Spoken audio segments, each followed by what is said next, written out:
Okay, so you want to buy a super yacht. As you have the money, surely you can do anything, but before you sign anything, I need you to hear one number.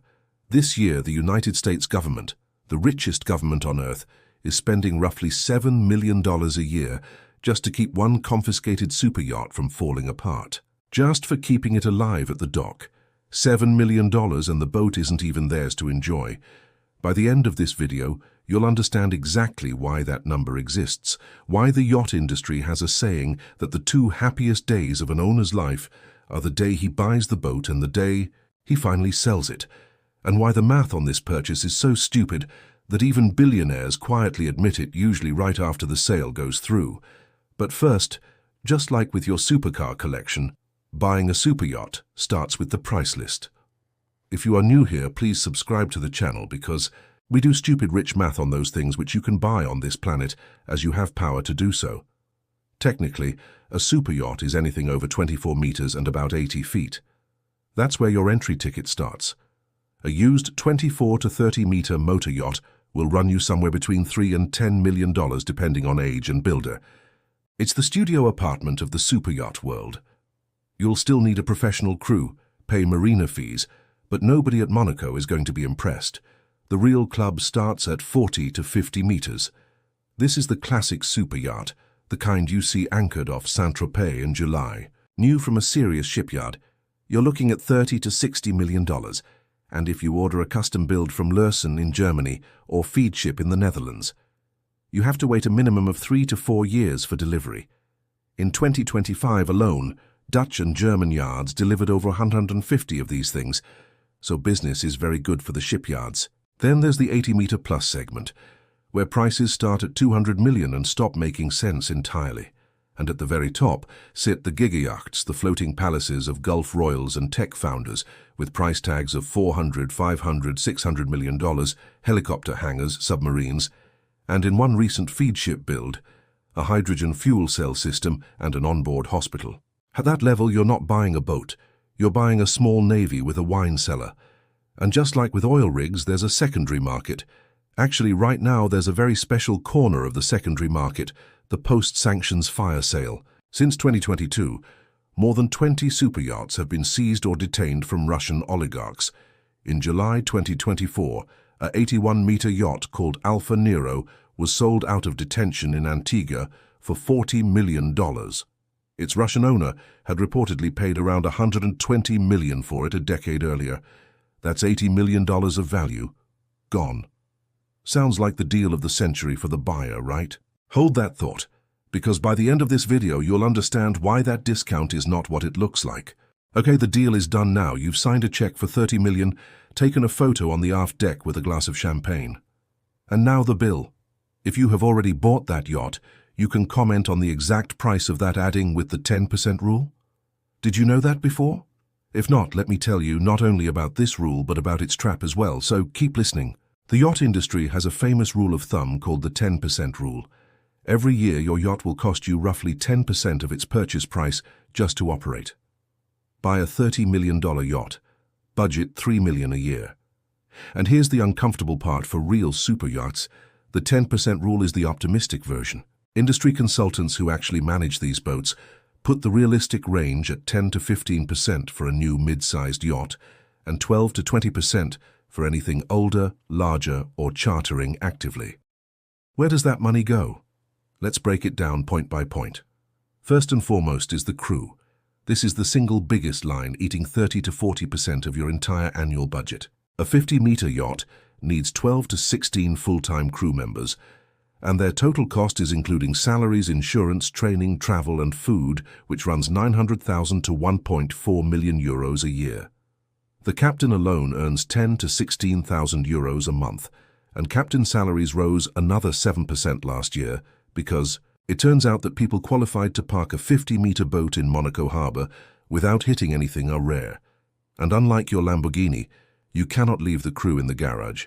The boat needs them year-round, whether you're on board or in another hemisphere. Second is the marina. Mediterranean berths run over $120 per foot per month, and the trophy marinas, Monaco during Grand Prix week and Porto Cervo in August, can charge around $3,000 a night for a parking spot in water. Third is fuel. It's not your bike or a luxury car, though. A 40-meter motor yacht doing a moderate 400 hours of cruising a year burns through 130 to 250,000 euros in diesel. Go up to 50 meters and you're past $250,000. And that's if you actually use the boat, which, spoiler, most owners barely do. Fourth is insurance, at roughly 1.5 to 2% of the yacht's value every year. On your $30 million boat, that's up to $600,000 annually. And just like with oil rigs, if a hurricane season goes badly for your neighbors, your premium goes up even if your boat never left the dock. Fifth is maintenance and refit, another 14 to 18% of the annual budget. Saltwater is trying to destroy your yacht 24 hours a day, 365 days a year, and it never takes a vacation. Add management fees, regulatory compliance, provisioning, and a contingency line for the surprises, and there are always surprises with your super yacht, and a 40 to 50 meter super yacht in 2026 burns between 1.5 and 5 million euros a year just to exist. No parties, no Mediterranean summers, no profit. Remember the oil rig rule? A rig without a contract is not an asset. Well, here's the yacht version. A yacht is never an asset. It doesn't even have contracts to hope for. Now here's the part almost nobody explains, and it's where the math turns from expensive into genuinely stupid. The 10% rule is calculated on your purchase price, but your running costs don't care what you paid. They're a function of the boat's size and complexity. The crew doesn't get cheaper because your yacht got older. Meanwhile, the yacht itself is losing value like a stone dropped in the harbor. A new super yacht sheds 10 to 20% of its price in 1 year, the moment it touches water. Just like driving a new car off the lot, except each percentage point is $1 million. Then another 6 to 8% every year after that. By year 5, a typical hull has lost 40 to 50% of its original value. So run the numbers on a €50 million build. 8 years later, the boat is worth maybe 30 million, but the annual running cost is still around 5 million because it's still the same size with the same crew in the same marina. What started as the 10% rule is now, mathematically, the 17% rule. The older your yacht gets, the more expensive it becomes relative to what it's worth. It's the only asset class where the burn rate goes up as the value goes down.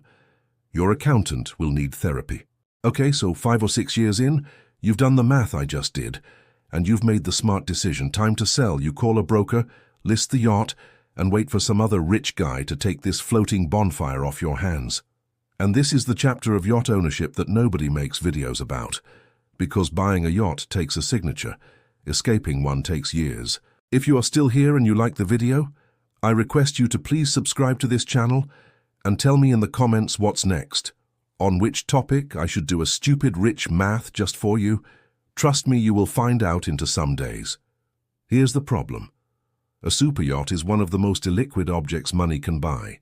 There are only a few hundred serious buyers on the entire planet at any moment, and every one of them is being shown 50 other boats. Brokers privately describe typical listing periods of 18 to 24 months for large yachts, and that's for boats that are priced honestly. Price it at what you emotionally believe it's worth, and it will sit for 3, 4, even 5 years, while the market politely ignores you. And here's the punchline. While the yacht is listed, you still keep paying for everything. You paying to the crew because a boat without a crew deteriorates and becomes unsellable. You paying to the marina because it has to be somewhere. The insurance, the maintenance, the polish, because no one pays top dollar for a yacht with visible neglect. Your $30 million yacht burning $3 million a year listed for 2 years costs you $6 million just to stand in the shop window. How depressive? If it eventually sells for $20 million, after depreciation and negotiation, and the broker takes a commission of up to 10%, you clear maybe 18. You paid 30, spent 15 plus million, running it over 5 years, and walked away with 18. That's not selling an asset, that's actually paying a ransom to stop the bleeding. The industry saying suddenly makes sense, doesn't it? Let me show you the 2 happiest days of an owner's life. The day he buys the boat champagne, photos and dreams, and the day he sells it because the meter finally stops running. Quite realistic. And if you think this is exaggerated, let me show you what happens when even governments get stuck holding a super yacht. Remember the Amadea, the 106-meter yacht the US seized from a sanctioned Russian oligarch in Fiji in 2022? The plan was simple. Confiscate it, sell it, done. 4 years later, they're still in court arguing over who actually owns it, and the American taxpayer has been billed more than $20 million in upkeep, roughly $1 million a month for a boat no American has ever vacationed on. The Justice Department literally stood in front of a judge and argued that the maintenance bill was so punishing that they should be allowed to auction the thing immediately. The most powerful government on earth, begging a court for permission to escape a yacht. That's this asset class in one sentence. And now you understand why the Alfa Nero sold for 40 million instead of 120. It wasn't a discount. It was accumulated pain as the unpaid crew wages, maintenance debts and legal fees piled up during detention, priced into the hull. In yachting, a cheap boat is never cheap. It's a boat that has already started charging its next owner. Now it's time to pull it all together and answer the actual question. What does a super yacht actually cost you per night on board? Because that's the honest unit of this purchase, not dollars, nights.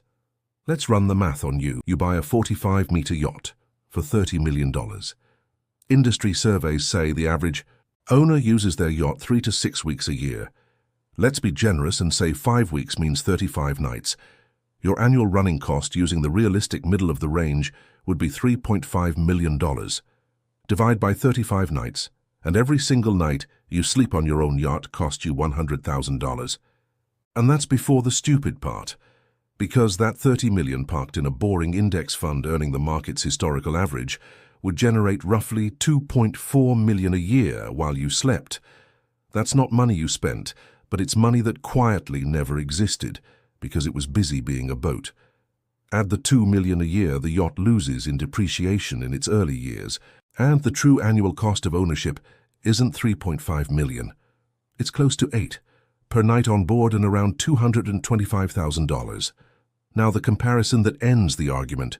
You can charter someone else's 45-meter super yacht the same size, same crew, same champagne, in the same bay in Sardinia for roughly $250,000 to $400,000 a week. All the headaches included in the price and none of them yours.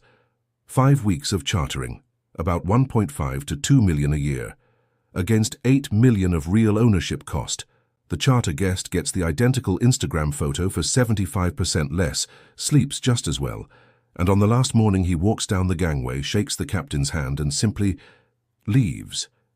No crew payroll in January, no hurricane insurance, no 2-year exit tunnel. The owner, meanwhile, is paying $8 million a year for the one thing the charter guest doesn't have, the right to say mine. So here's the verdict. Owning a super yacht is stupid. Not expensive but defensible stupid. Mathematically, structurally, probably stupid. A depreciating hole in the ocean that costs more every year it's worth less, and punishes you hardest at the exact moment you try to leave. Unless you do the one thing that flips this entire equation, put the yacht to work and charter it out to other rich people while you're not on board. Does that actually turn the stupidest purchase in this series into a business?